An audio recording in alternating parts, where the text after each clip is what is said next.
Hi, lovely students. Nowadays, technology is everywhere. It's fun to share photos and posts with family and friends.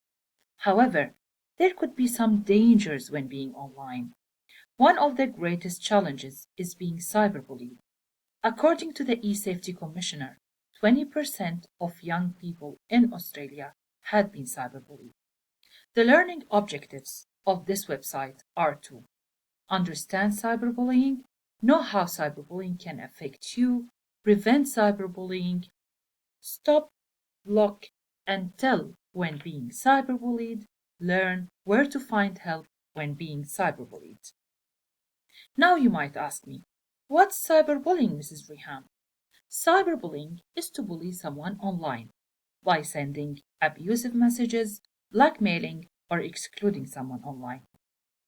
How can cyberbullying affect you? You may feel lonely and unsafe, causing depression and anxiety, and splitting families and communities. Prevent cyberbullying by the safe use of technology. What does it mean? Don't share your personal information online.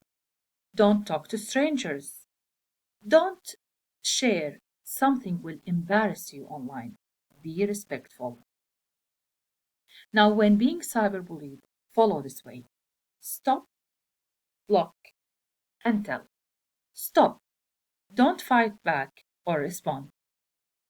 Block the bully and report him to the service provider or to the eSafety Commissioner. And tell someone you trust.